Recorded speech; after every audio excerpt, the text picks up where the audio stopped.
Okay, so in this example, we're going to describe the extrema of the functions graphed below. We have two functions. Let's start on the left one. The extrema here is the highest or lowest point on the graph. So in this case, the point that stands out the most as being the highest is this order pair here. So that order pair is the order pair 0, 2, 0 on the x, 2 on the y. This is a maximum because it's the highest point. So that is a way of describing it. The actual max value is 2, and it's located at x equals 0.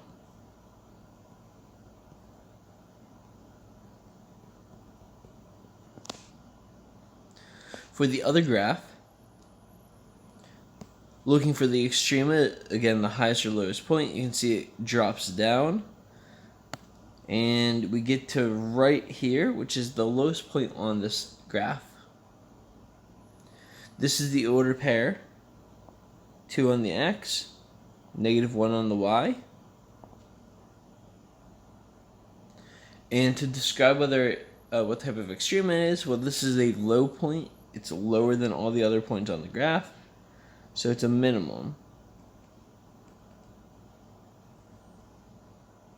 And once again, this is the min value, and this is where it's located at.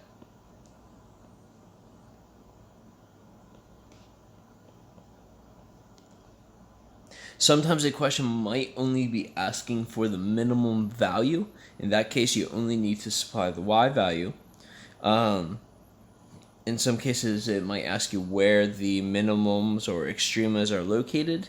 In that case, it would be the x values, x equals 2 for the graph on the right, and x equals 0 for the graph on the left. And at other times, we might just ask you to describe the extrema, so it helps to give where they are located and the minimum value or maximum value, and state what type it is. So that's what I usually have people do, is describe it with the order pair and then what type.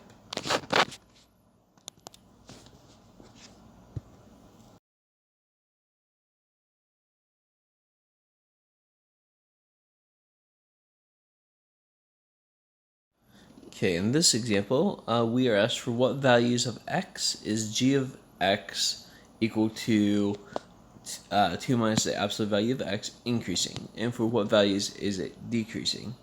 So we're going to have a couple easy steps like we did the other day. The first step we're going to do to find increasing and decreasing is locate extrema.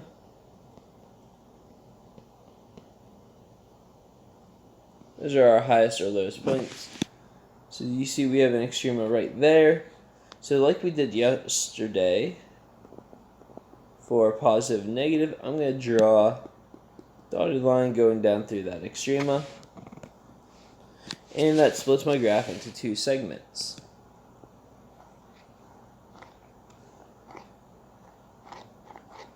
We have this segment on the left, and we also have the segment on the right, separated by our extrema.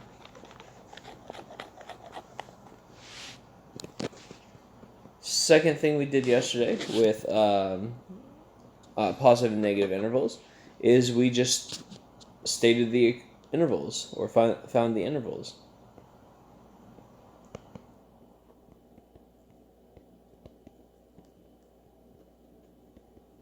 So the first interval, the blue region, well, the graph runs off, so we assume it keeps going. So it's going to start at negative infinity, and it's going to go until our extrema, which is at the x value, remember x value, of 0. Because that is the order pair 0, 2. Remember, when we're doing the intervals, we're going to be using the x values. On the right side, the pinkish region, it picks up where we left off, so we pick up at 0. And it keeps going and going and going. We run off, so we assume it keeps going to positive infinity. It's positive infinity because, again, we are talking about x values for the intervals, and on this side are positive numbers for the x-axis. So we located the extrema, we found the intervals. Now we just have to determine which are increasing or decreasing. I'm just going to abbreviate the words increasing and decreasing.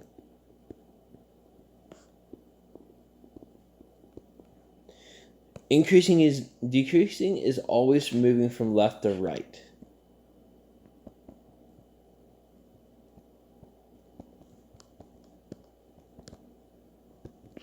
So if I start over here and go from left to right, from the bottom of the graph, you can see in the blue region, I am going up as I go from left to right. So the blue region is increasing.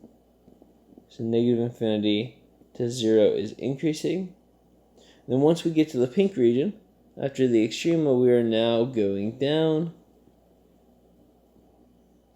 We are now decreasing. So 0 to infinity is the decreasing region. Just a reminder, sometimes you get more intervals than this, and sometimes you may only have a single interval if you don't have any extrema.